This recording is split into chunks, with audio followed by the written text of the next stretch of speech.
Mais uma conversa junto com os profissionais que atuam junto às áreas, a área da Previdência Complementar, para a gente desmistificar muitas informações que muitas vezes são discutidas, que trazem alguns receios, mas mais do que tudo, trazendo informação a gente consegue trazer precisão, né? Fazer projeções e transmitir a segurança final. A Previdência Complementar, nós estamos falando de riscos, falando de planos futuros, falando de relações de confiança. Pergunta ao público, sabe o que faz quem trabalha na área, ou é um atuário, né? De quem faz essa análise de riscos, que faz toda uma projeção e um monitoramento de cenários para que lá na frente se calcule um benefício ou se tenha ali a realização de sonhos, porque não sonhos de estar confortável, bem assistido, né? Vivendo uma melhor, talvez a melhor época das nossas vidas. Estão aqui conosco, aqui na nossa mesa de discussão, não se trata de uma mesa de debates, e sim construção de ideias.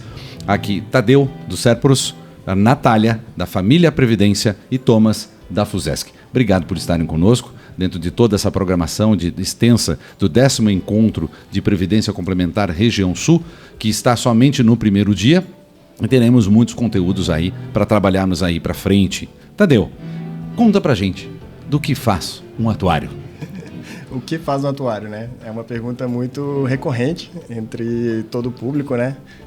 O atuário, ele é o estatístico responsável pela mensuração de riscos dentro de empresas que pode ser na área de seguro, na área de previdência, na área de saúde.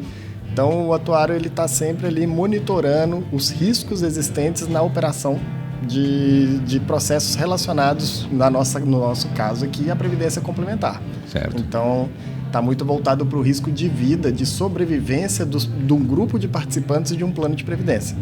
Então, a gente é responsável por dimensionar ali qual que seria uma expectativa de vida desse grupo para se pagar e ter a solvência e a garantia que o plano vai pagar o benefício para esses participantes o resto da vida. Ou seja, não tem aqui venda de ilusão, né? Não tem. Você tem aqui precisão para que lá na frente se calcula o quê? Minha expectativa, meus riscos também? Isso. Como possível participante? Nós consideramos o risco exatamente... Ou participante, desculpa, corrigindo. No grupo de participantes, a gente utiliza métodos estatísticos que a gente pega a experiência da população para que a gente fale, olha, a expectativa de vida dessa população é 87 anos de sobrevivência de um aposentado, de uma pessoa. Então, numa análise de um grande grupo, a gente chega a uma tábua atuarial, que é exatamente a tábua que vai estimar as ocorrências desse grupo. E a gente leva essa ocorrência do grupo para a realidade do plano de benefícios. Então, a experiência do plano, ela vai ser comparada à experiência daquela tábua, ou de diversas tábuas de mortalidade que existem no mercado, né, que são as tábuas biométricas, e ali a gente mensura a experiência ocorrida no plano com a experiência ocorrida no mercado. O que for mais linear, mais próximo àquela experiência, vai ser a tábua atuarial que vai ser utilizada no plano de benefícios. Que isso garante o retorno futuro. Vamos lá, Thomas, você ia contribuir, por favor. Da tábua, né, ela traz as probabilidades medidas por idades. Então, cada idade tem a sua probabilidade de morte. Então, quando a gente vai mensurar, a gente está mensurando a expectativa de cada pessoa que tem dentro do plano e definindo qual que é a provisão que a gente tem que ter de recursos para garantir o pagamento de benefício daquela pessoa, né? Que estão previstos no plano, né? Que são os benefícios de risco, né? Por exemplo, os benefícios de invalidez ou de morte, né? Que paga benefício aí aos dependentes, por exemplo, no caso de pensão por morte.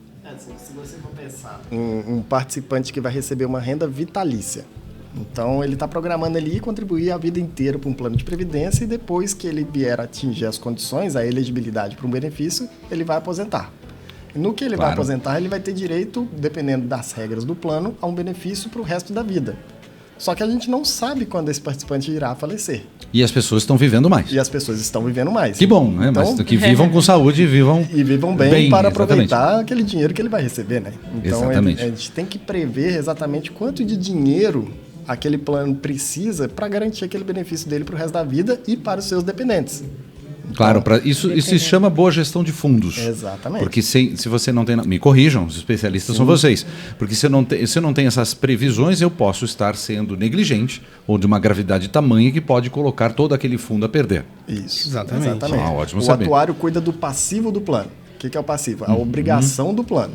Então, tudo que o plano assumiu de obrigação com o participante, ele tem aquela obrigação de estimar quanto que eu preciso de dinheiro para garantir tudo que eu prometi. Dentro da própria construção do plano, que vão ter novos ingressos de novas pessoas para que isso seja uma roda positiva. Exatamente. Tem os planos que já não entram mais pessoas, tem um plano que só precisa garantir que aquela massa que não vai mudar mais, garantir que aquele dinheiro seja suficiente para pagar todo o benefício para o resto da vida. Então cada plano tem sua estrutura, mas uma estrutura padrão é um plano que entram pessoas e que saem pessoas. E tem que ter esse equilíbrio entre o passivo e o ativo, o que eu tenho de dinheiro e o que eu tenho de obrigação para pagar. Interessante. Natália, deixa eu fazer uma pergunta. Vocês atuam em instituições diferentes, mas obviamente deve haver um intercâmbio, um aperfeiçoamento para toda essa responsabilidade que é delegada a vocês, desta análise de risco. Me permita agora, voltando para um lado mais leigo da questão, que a gente ouve muita análise de risco para o cálculo de seguros. Seguro de casa, seguro de vida, né, seguro de residências. E essa metodologia também está aplicada aqui. Sim, o cálculo estatístico é similar, né? A probabilidade de risco é similar, apesar da gente adotar metodologias específicas para o nosso ramo de previdência. E o que eu acho legal desse compartilhamento é porque mesmo em uma fundação a gente tem modalidades de planos diferentes, que aí o pessoal da Previdência conhece já pelos apelidos, que são os planos BDs, de benefício definido, e os planos CDs, de contribuição definida. Então, o atuário, ele aparentemente é mais forte nesses planos de benefício definido, que ilustra bem o que o Tadeu falou. Que, assim, você já prometeu um determinado benefício para ele, tem que ver quanto que a gente tem que juntar para pagar esse benefício para ele para o resto da vida. Mas hoje em dia a gente está vendo uma transição para os planos instituidores, planos já de contribuição família, de contribuição definido, que a sua poupança é individual. Então, teoricamente, as pessoas que estão entrando não estão ali te ajudando a custear isso. E aí, nesses planos, o atuário também é forte, porque com a nossa experiência de estudar expectativa de vida, probabilidades, riscos financeiros, riscos de invalidez, a gente consegue ali fazer uma boa gestão dessa contribuição que entra, de uma boa gestão da expectativa que a gente vai passar para o participante. Porque até nesses planos o participante sabe quanto que ele vai contribuir, mas ele não sabe quanto que ele vai ganhar de benefício. Então, a gente acaba atuando ali como um consultor financeiro atuarial, né? Porque o financeiro, exato, ele vai pensar não vai pensar muito na sobrevida, vai pensar no investimento, no retorno. Na rentabilidade daquele fundo que está sob gestão. Né? A gente acaba gerindo de uma forma mais social, no caso, para ele. Hoje a gente trabalha muito com planejamento familiar. Exato. Que é o planejamento financeiro do grupo familiar, né? O que o participante quer, como que o participante planeja construir o futuro dele. Então, o que é? Como é que ele vai contribuir hoje? Essas curiosidades que eu vou perguntar para vocês, sabe? Sabe por quê, Tadeu? Depois pergunto também ao Thomas e a Natália, por favor, contribua. Porque o formato de família no Brasil alterou com o passar dos anos. Sim. Vamos lá, a taxa de natalidade diminuiu, né? A gente viu na demonstração, na abertura do evento, que a pirâmide, é isso, Fábio? A pirâmide nossa etária, ela vem invertendo de pirâmide para virar num formato de barril, é isso? Isso. Que ela ficou, que a população está mais velha, né? E os mais jovens já não estão nem nascendo, vamos dizer o seguinte. Quanto mais, ainda a gente falou em algumas outras oportunidades aqui junto a essa mesa, que as pessoas estão cada vez mais pensando num resultado imediato e não vem, talvez, dentro da discussão, dentro do âmbito familiar, quando é questão de educação mesmo, sim, né? Saber a importância do planejamento, do poupar para si e também para o legado que possa aí deixar. Esse formato já é notório dentro das análises de vocês, com certeza, há muito tempo. E tendemos a ficar nessa característica? Sim, a gente vem acompanhando que essa tendência ela tem se agravado ao longo dos anos e as perspectivas é de que elas continuam gerando esse agravo, e eu digo agravo porque no caso do modelo da Previdência Social, por exemplo, no INSS, ele funciona num regime de repartição simples, ou seja, aqueles que estão na ativa contribuem para aqueles que estão aposentados. Depende sempre do ingresso de novos. Sempre. Exatamente. Tá. Então, até porque lá é compulsório, né? Exatamente. E aí, então, você vê que existe uma a solvência disso acaba não ficando equilibrada, né? Passo que você tem cada vez mais pessoas aposentadas e cada vez menos pessoas na ativa que tenham que honrar esse compromisso, né? E aí vem a questão, a previdência complementar, né? Que ela funciona no regime de capitalização, que é diferente, né? Então as pessoas vão contribuindo, né, a sua poupança individual para formar os seus recursos para a aposentadoria. Então tem essa dependência direta, né, em relação à previdência social, por exemplo. Lembrando aqui que o INSS, se eu não me engano, soltou agora que o Brasil passou para a faixa de abaixo de 2. 2 pessoas trabalhavam para pagar uma aposentadoria. E agora essa conta caiu abaixo de 2, que vai em contra essa pirâmide etária. Então, tem menos pessoas trabalhando para sustentar o sistema. É correto eu falar sustentar, me permita? Talvez a palavra seja equivocada? Não, está correto. O equilíbrio total é exatamente esse de sustentar o sistema. O sistema está se tornando insustentável. Exato. Então, novas regras virão no INSS para reduzir o benefício das pessoas, novas formas de... As famosas reformas tão temidas, é isso? Né? A gente passou por uma recente em 2019, os debates são enormes. E vamos passar por várias para frente agora, exatamente reduzindo o benefício das pessoas. E isso que deixa claro que a gente não pode mais depender do INSS somente para aposentar. Por isso que existe a Previdência Complementar. Ela vem justamente a trazer uma nova forma de contribuir, uma nova forma de aposentadoria para garantir que todos tenham acesso à Previdência e tenham uma aposentadoria mais tranquila. Então, o INSS vem hoje em dia bem claro, como o Thomas estava falando, mostrando isso, que não está sustentável mais e não vai se perdurar por muito tempo. Então, além de mudança da composição, da taxa de natalidade, a formação familiar, mudou-se também os hábitos, Natália? Hábitos de consumo, as questões mais imediatistas, o exibicionismo, a gente falou muito, as redes sociais, a influência como existe como um todo, que talvez tenha afastado as pessoas dessa cultura de guardar para o futuro. A educação financeira e previdenciária é complicada, mas tanto que nossos planos, até para a gente concorrer um pouco com os fundos de investimento, com as previdências abertas, a própria legislação da previdência privada, ela passou por algumas mudanças de flexibilização. Justamente para a gente conseguir, antigamente, né, nos resgates, você não podia resgatar o dinheiro todo, não podia portar o dinheiro todo, tinha uma série de regras que deixavam o seu dinheiro bem preso na Previdência.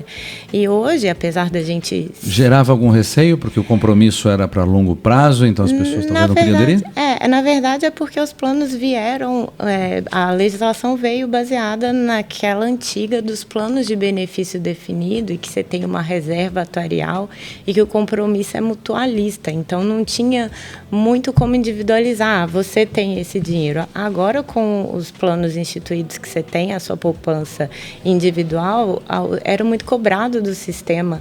Por que eu não posso tirar o meu dinheiro? Então, a legislação flexibilizou um pouco isso, mas ainda como a gente não sabe que a educação financeira é complicada, né? E como às vezes muitos, dependendo do plano, alguns patrocinadores fazem uma contribuição, alguns instituidores fazem uma contribuição. Que é uma forma de estímulo, né? Uma forma de estímulo, mas está visando ali não ter que uma ajuda para essa pessoa quando ela aposentar ou se ela se invalidar dentro da empresa, né? Porque também é uma política de acompanhamento. Nem tudo a gente controla, né? Dificuldades podem surgir, acidentes. Exato. E aí a gente consegue agora ter mais flexibilidade com isso, mesmo pensando no futuro, mesmo segurando um pouquinho ali para ajudar na educação financeira. Essa flexibilização atrapalha o trabalho de análise? Não. Muito pelo contrário. Ele facilita, fomenta e ajuda o atuário a construir estatísticas melhores. E quanto mais simples for um plano de benefícios para o participante, vai ser mais simples para o atuário também. E a flexibilidade de você poder resgatar, você, no primeiro momento, pode parecer assim, não, está prejudicando a poupança previdenciária desse participante. Mas muitas vezes o participante ele deixa de colocar recursos na Previdência por achar que ele não vai ter liquidez naqueles recursos e acaba colocando recursos em outras fontes de investimento que ele vai ter acesso fácil para alguma necessidade. Então, eu tenho visto agora com essa flexibilização de legislação que a Natália estava falando, o movimento das entidades que no primeiro momento acharam, não vamos liberar resgates, né? A possibilidade de liberar resgates parciais, mas se vê isso hoje já, o movimento das entidades adotando em seus regulamentos esses resgates parciais justamente para estimular que as pessoas façam esses aportes adicionais, extraordinários dentro do plano, e numa eventualidade ela sabe que tem a possibilidade de resgatar parcialmente, né? Na opinião de vocês aqui, Thomas, há uma concorrência com as instituições bancárias, com investimentos de toda a ordem, né? O home broker, hoje a criptomoeda. Não vamos nem entrar em outros jogos, porque ultimamente li algumas notícias muito preocupantes aí das pessoas botando em apostas online boa parte dos seus recursos, e principalmente pessoas de baixa renda, né? Talvez acreditando no boa fé ou talvez do todo o desentendimento possível. Mas há, assim, de fato, uma concorrência com os planos, as entidades de previdência complementar, que é bem clara a preocupação, o zelo, o trabalho que vocês executam, né? Da análise, da garantia, da segurança em relação a possíveis atrativos imediatos. Existe, eu acredito que existe sim, e a gente fica... A gente tem que perceber também que existe aquela pessoa que não está disposta a estudar esse assunto ou não está envolvida com esse assunto. Então, a Previdência Complementar, ela vem com um profissionalismo para garantir esses investimentos de longo prazo, focado nisso, né? Então, geralmente tem lá todas as regras e a legislação da parte de investimentos para que você tenha lá... os segmentos de investimentos, né, com limites definidos na legislação, para garantir que aquilo se torne um investimento seguro e que vise o longo prazo e que garanta um retorno para a aposentadoria, né? Então, eu vejo que, embora existam esses concorrentes, acho que muitas pessoas estão já voltando assim, seus olhos para a Previdência Complementar justamente nesse sentido, de como se fosse uma terceirização, né, dessa coisa, desse segmento que talvez ela não detenha todo o conhecimento, né? É porque se vê uma concorrência literalmente comercial, de onde eu invisto e eu quero saber a taxa de retorno, principalmente agora onde a taxa Selic estava mais elevada e uma gama de propagandas enormes aí, vista aqui retorno não sei quantos % acima do CDI, né? E os CDBs, as letrinhas todas que as pessoas ali confundem do que é a poupança para o futuro, o que é o investimento para algum outro tipo de aquisição. Mas eu divido com vocês de toda agora a temática que o evento vem se sustentando e trabalhando nas suas discussões, que é a humanização na era digital. Hoje existem N ferramentas e, por que não, a inteligência artificial, que está aí presente, já é uma realidade, que deve estar auxiliando em todas essas análises, mas, com certeza, não é um analista. Hoje, por coincidência, essa semana nós estávamos fazendo uma pesquisa na entidade justamente de produtos similares ao produto que é oferecido hoje na entidade, que é o Plano Família. E ele pode ser oferecido, vai poder ser oferecido para qualquer pessoa que possui INSS, que a gente vai tornar a ABRAP como instituidora do plano. E a gente viu que o mercado, ele utiliza muito o concorrente, que são os bancos, as instituições financeiras, eles utilizam muito da tecnologia para conseguir clientes. Então, qualquer pessoa hoje entra no home broker do banco, entra ali no aplicativo da XP, da Grão, de operadoras de investimento, e faz um plano de previdência super flexível, com perfis de investimento, qualquer flexibilidade que o participante consiga, ele consegue. E isso precisa, com urgência, ser trazido para os planos de entidades fechadas, justamente para se tornar um produto também concorrente. Porque o participante hoje ele quer facilidade, ele não quer trabalho, ele não quer ler um regulamento de 100 páginas para assinar um termo de adesão, ele não quer ter que contribuir com R$100 porque o plano só permite mínimo de R$100. Ele quer escolher qual perfil de investimento que ele quer colocar o dinheiro dele. Exato. Então, nossos planos precisam e estão a caminho disso, de se tornarem mais comerciais para serem também mais competitivos. E isso inclui o quê? A tecnologia, a facilidade de acesso à informação, a facilidade dele resgatar, que a Natália estava falando, a adesão. Aí eu quero fazer aporte uma vez por ano, eu não quero aportar todo mês. Então, essas regras e flexibilidade precisam sempre serem revistas nas entidades, justamente porque o produto concorrente são os bancos.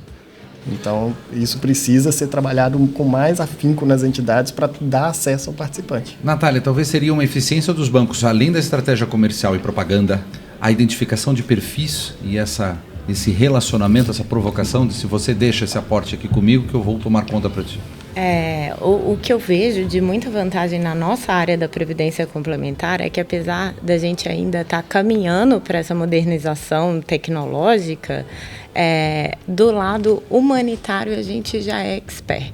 Porque a gente vem ali de planos BDs, de dentro de uma empresa que realmente a gente conhecia os familiares das pessoas, independente da fundação. As fundações, como as primeiras fundações foram criadas dentro de uma empresa, para uma empresa específica. Então, essa parte do atendimento... Entendendo aquela realidade, daquele público. A gente entende do público e a gente consegue um acolhimento melhor do que o banco. No banco, você é só mais um. E ainda nessa questão da humanização, a gente lá na entidade tem observado que as campanhas de comunicação, geralmente essas mais massificadas e tal, aquela que tem um tom de humanização, onde ele percebe que está falando com um consultor de benefícios, a gente tem um retorno muito maior do que simplesmente uma divulgação em massa ou campanhas em redes sociais. Então, robozinho, né? Um robozinho. Então, hoje a gente é bombardeado com essa série de informações, às vezes até no WhatsApp ou nas redes sociais. Então, aquilo acaba que passa mais desapercebido. Então, a gente vem percebendo essa mudança e obtendo resultados muito mais satisfatórios nesses atendimentos, nessa consultoria individualizada, onde a pessoa se sente, não, realmente essa pessoa entende, ela está aqui para me ajudar. Ela é acolhida. Ela é acolhida. É engraçado, porque assim, em algumas relações de caráter meu, particular, eu comecei a ter a proximidade com alguns gerentes depois que a digitalização teve sua plenitude dentro do banco. Parece que você, pelo WhatsApp, consegue falar com uma pessoa, mas não abandonaram essa característica de saber quem eu sou, de conversar comigo dentro daquele meu histórico, que eu acho que é bem importante isso frisar, que então tratamos aí da humanização presente, mas os meios e a tecnologia é só um facilitador. Exato. Isso. É uma ferramenta mínima e necessária e importante para a gente conseguir chegar no cliente. Claro. A humanização exatamente entra nisso. Nós podemos e estamos utilizando a ferramenta, a tecnologia, porém sem perder o lado humano, que é o participante, que é o tratamento, a forma como a gente lida com o participante. A gente não tem problema nenhum em marcar uma videochamada com o participante de 2 horas, onde vai estar o gerente, o analista e um atuário. Porque a gente sabe que o tratamento que é dado e sempre foi dado vai ser esse. Que é diferente de você talvez for num banco ou se for fazer uma previdência online, que você vai ter um chatbot falando contigo, um robozinho que vai te responder e acabou.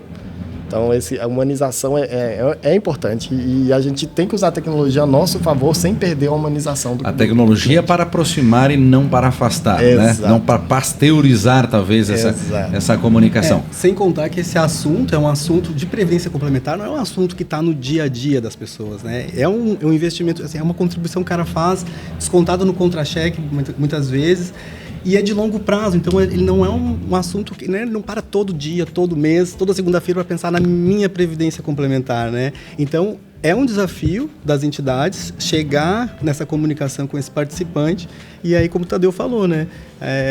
A tecnologia ao favor disso, da gente chegar, a gente está ali na mão dele, no WhatsApp, conversando. Promover a transparência. Acho que isso também é um outro recurso que vê esse mercado que você consegue entrar, que interessa. Sim. Olhar todos aqueles números ali que estão exibidos, saber a progressão daquele investimento, mas mais do que tudo, ter a devida orientação do que fazer.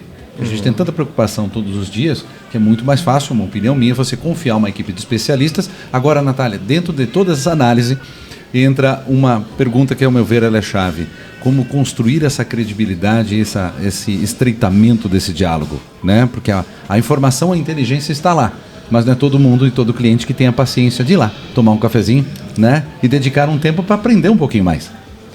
Isso é um grande desafio, né? O que a gente, nas entidades, geralmente a gente faz é tentando ir atrás mesmo dos participantes ou de futuros participantes para explicar. Porque além da gente explicar aqui no início, a gente explicou o que é um atuário, né? A gente chega geralmente nos lugares explicando o que é uma previdência complementar, muitas vezes. Mesmo quando que a dúvida pode ser básica, mas ela seja esclarecedora, né? Mesmo quando a empresa já tem, o instituidor já tem um plano, a gente chega lá e tem que começar a explicar o que é previdência, o que é o seu Olha que plano. interessante, o que é previdência? O que é o seu plano, o que estão te oferecendo. Então chamar a atenção para ele também, assim, ó, hoje você está contribuindo com isso. Isso vai te gerar um benefício lá na frente, fazer uma projeção, mostrar para ele que vai te dar esse benefício. Tá dentro da tua expectativa? Exato. Beleza? Não tá? Então, amigo, é hora de você repensar essa sua contribuição, né? Será que eu não tenho que elevar? Quanto que eu tenho que elevar para ter o benefício que eu espero ter lá na frente? Qual é a qualidade de vida que eu espero ter lá na frente, né? E qual é o esforço que eu vou dedicar agora para ter essa qualidade, né? Perguntando para vocês, hoje, o que se vê dentro do mediatismo, porque as redes sociais a gente enxerga os outros. Ou talvez até a gente se projete da maneira que a gente se idealiza. Por meio do filtro, por meio das viagens, por meio onde tem rede social que a gente só fotografa comida praticamente, né? Para dizer assim, usufruindo dos sabores da vida, né? Mas para que eu tenha segurança que eu vá ter um envelhecimento seguro, com a cobertura construindo essa poupança. Dentro de todos esses achismos agora, da formação familiar que se altera, os hábitos do consumo que também vão se modificando com o tempo, há algo que vocês apontem dentro dessa análise que vocês fazem e a imersão dentro do dia a dia de vocês para o cenário para os próximos 10 anos. A gente tem algum alerta para passar para quem está nos ouvindo do que a gente já deve se preocupar agora dentro de toda essa dimensão que a gente colocou? E eu votaria, acho que a falta de conhecimento de previdência. Eu vejo muitas experiências assim, a pessoa contribui, mas ela não tem noção de quando vai receber, qual o valor que vai receber. Ela sabe que ela tem ali uma previdência, o que está acontecendo, ela não sabe o nível de contribuição que ela está, se está no nível máximo, se está no nível médio, se aquilo ali realmente é o suficiente. Então eu vejo pessoas às vezes que contribuem ali, hipoteticamente, com R$50 por mês e está tranquilo, porque quando eu chegar com 50, 60 anos eu vou ter uma previdência. Quando chega lá, descobre que o benefício dela não é a expectativa que ela tinha. Ela não conseguiu fazer essa análise, né? Ela não conseguiu enxergar isso antes. Nós, da entidade, não conseguimos chegar até ela o tempo suficiente para ela ter condições de se replanejar financeiramente. E depois descobre que o benefício dela não foi o que ela esperava e ela não tem tempo hábil mais para conseguir repor aquela perda financeira ou aquela necessidade financeira para ter o benefício que ela queria. Então, isso entra tudo na educação financeira, que cabe à entidade abordar o participante e ir atrás deles para passar essa educação e fazer com que eles entendam o que eles estão planejando ali para frente. Mais do que nunca o diálogo é necessário. O Natália. diálogo Mais do que nunca, não. Eu ia falar, quanto mais novo for, mais cedo começa a contribuir. É isso, alerta. Mais fácil de construir um futuro tranquilo. Mais fácil. Qual é a hora Quanto certa? mais velho você for, mais você contribua, porque tá chegando a hora. E a hora certa é agora. agora. Então, assim, não tem como pensar mais. Sempre é o agora, né? Então, pode ser novo, pode ser mais velho, mas assim, tem que pensar. A gente tem que... Às vezes a gente não realiza, mas se a gente está com uma...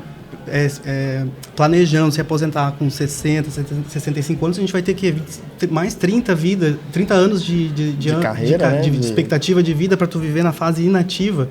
Onde tem que ter recursos para garantir, né? Eu brinco muito com meus pais, assim, tá chegando uma fase onde vocês não irão gerar mais riqueza. Vocês não vão conseguir gerar mais ativos, vocês vão ser só passivo. O que é? Você não vai conseguir mais trabalhar, você não vai conseguir gerar mais renda, não vai ter mais tempo e força física para você gerar dinheiro para vocês. Então tem que cuidar antes para chegar lá e viver da renda que vocês construíram a vida inteira. E algo que é certo que nós todos iremos envelhecer. Sim. Mas que nós tenhamos esse envelhecimento de uma forma segura e tranquila. Com qualidade. Quantos anos a gente vai viver? Talvez vocês saibam melhor do que eu, né? Dentro de toda esse estudo, toda a ciência, né, que é trabalhada. Mas mais do que tudo, saber que podemos estar lidando também com imprevisibilidades. A gente não controla tudo. E se há um acidente, se há uma mudança de percurso, se há uma mudança de um plano geral, Sim. como proceder? A Previdência Complementar Seria, seria, ou quem sabe, é a melhor dessas saídas. Alguma recomendação desde já, além da colocado nunca é tarde para começar a ser previdente, né? A resguardar os seus recursos e mais do que tudo, a gente não está falando de se privar, está falando de reservar. Poupar. E essa poupança ela é muito difícil, muitas vezes, quando a gente tem uma expectativa de ganhos financeiros dentro de um cenário de instabilidade. Mas é possível mesmo assim. Sim. Porque a gente está falando aqui de cenários em entidades fechadas, Sim. que obviamente envolvem um escopo um pouco mais seguro. Mas outras entidades que têm um plano aberto, hoje a gente falou um pouco aqui da própria portabilidade, que por fato de eu deixar aquela entidade, daquele trabalho, daquele emprego, eu posso migrar isso. Isso. O que a gente recomenda para todo participante é justamente assim, estude o plano que você está. Eu não sei de financeiro, eu não consigo estudar, eu não entendo nada. Procure um profissional. Ótimo. Procure um atuário, procure o atendente da sua entidade, entenda seu plano, entenda sua expectativa de benefício, entenda a rentabilidade do plano que você está, para realmente estudar, fazer comparativos, se aquele plano que você está num banco, por exemplo, ele está rendendo o suficiente para te dar um patrimônio futuro. Então a gente sempre fala assim, estuda, entende, não deixa o tempo passar achando que ali já está resolvido aquele problema, que às vezes, para não criar falsas expectativas no futuro. Então, eu sempre falo isso com todos os participantes, qualquer abordagem que eu tenho na entidade. Estude e não deixe para depois. Sempre acompanhe. Não faça e só fique lá e deixa acontecer. O futuro não é lá na frente, o futuro já começa a ser construído agora. E mais nisso, então, para a gente caminhando para o nosso encerramento, vê que o papo ele é tão fluido e tão gostoso da gente trabalhar, a partir do momento que a gente tem ao nosso lado especialistas que nos fazem aprender, porque realmente não sabemos de tudo e mais dentro de um cenário de imprevisibilidade de como vai ser a vida lá na frente, é melhor a gente se garantir. Thomas. É isso. Falou tudo. Opa, não, mas nem disso, porque dentro desse cenário também quero ouvi-los até dessas projeções que aí se vêm na frente. A expectativa de vida do brasileiro sempre cada vez mais longa? Sempre cada vez mais longa. Hoje estamos em torno de que idade? Média? 75? É que depende, né? Depende da região Depende da região, depende se você Brasil. está falando em nível Brasil. A gente está muito focado na expectativa, por exemplo, dos nossos planos, que traz uma realidade pode ser uma fonte de informação agora. Traz uma realidade muito específica. Por exemplo, no plano que a gente administra, os funcionários são bancários, que estão muito menos expostos a riscos do que outros planos, por exemplo. Então, no nosso plano, por exemplo, a expectativa ali de vida da nossa massa gira em torno de 85 anos. Né? Então, enquanto que a expectativa média do brasileiro, me ajudem hoje, ela deve estar em 70 e poucos, né? Se não me engano, é de 70 e 75 anos, né? Tá por aí. Mas cá entre nós, o Estatuto do Idoso, que coloca como 60 anos uma pessoa idosa, a gente já vê umas coisas transformadas, né? Que já não está acompanhando, né? Saúde literal, corpórea e mental dessas pessoas que já estão saindo da atividade e gozando da sua poupança, daqueles que conseguiram fazer para um futuro aí, não de descanso. Quem sabe a gente talvez nunca pare de trabalhar, mas sabendo e cientes que a nossa força literal, né? Força motora e força braçal, ela vai diminuindo com o tempo. E que bom que isso aconteça. A gente vai aprendendo mais, a gente vai evoluindo, crescendo e amadurecendo. Mais alguma contribuição dentro dos atuaristas? Como é que eu chamo? Atuário, né? Dentro de todo esse aprendizado, essas análises que vocês enxergam alguns pontos além da curva, né? De algumas recomendações, além de que poupar é agora.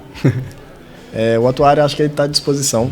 É um profissional Perfeito. extremamente qualificado dentro de uma entidade que ele atua não só na área atuarial, mas ele tem que ter um conhecimento de um modo geral de toda a entidade, seja contábil, financeiro, jurídico, da área de concessão de benefício, arrecadação. Então, contem com o atuário, que o atuário, sim, ele é um especialista em previdência, ele consegue dar direções às entidades e aos participantes justamente nessa tomada de decisão. Não tenham medo de procurar um atuário, o atuário não morde, o atuário ele existe, é um profissional, são poucos, mas quem está aqui... E você consegue ter acesso direto a ele, né? Consegue. Não precisa estar lá assistindo, né, alguns entendidos de YouTube, nada contra, porque essa geração também é muito influente, né? E muitos deles são grandes pesquisadores, mas dentro desse universo de informações, se a gente precisa de fontes seguras. Precisa, e conte com a gente, que acho que o atuário ele tá preparado para dar essa direção ao participante e às entidades de como ser saudável.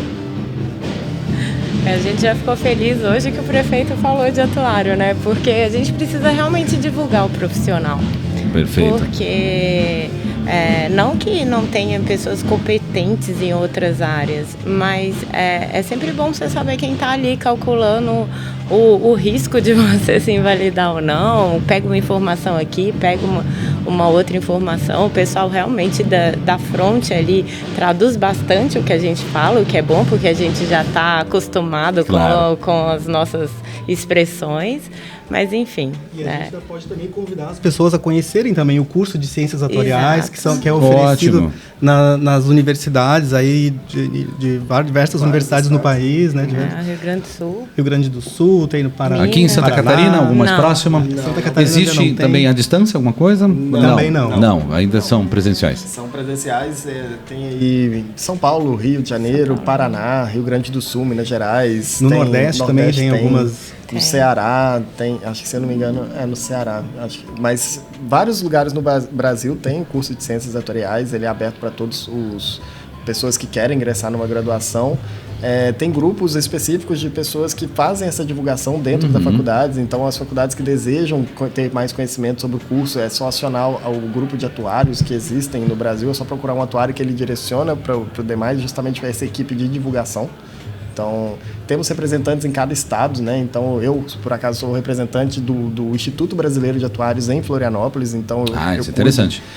Qualquer problema, qualquer questão, qualquer dúvida relacionada a ciências atuariais, podem me procurar, que as pessoas já sabem, né? Que cada ano tem um representante. Então, esse ano sou eu. Se vocês nos permitirem, na hora que a gente publicar esse vídeo nas redes sociais e também lá no YouTube, a gente coloca os contatos aí de vocês, das entidades também. Tá bom. Que eu acho que é um baita de um serviço, porque já sabemos, né? Os especialistas estão muito próximos, talvez à distância de um clique. Exato. Isso mesmo. De uma chamada.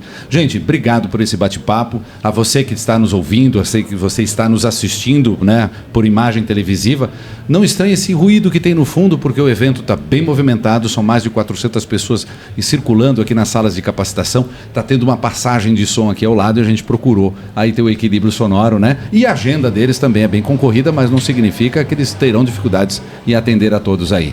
Obrigado, gente. Obrigado por compartilhar um pouquinho do conhecimento de vocês. Obrigado também pelo espaço. Obrigado pelo espaço também, obrigado. Obrigado. E o 14º Encontro de Previdência Complementar Região Sul continua. Estamos só no primeiro dia. Fica com a gente.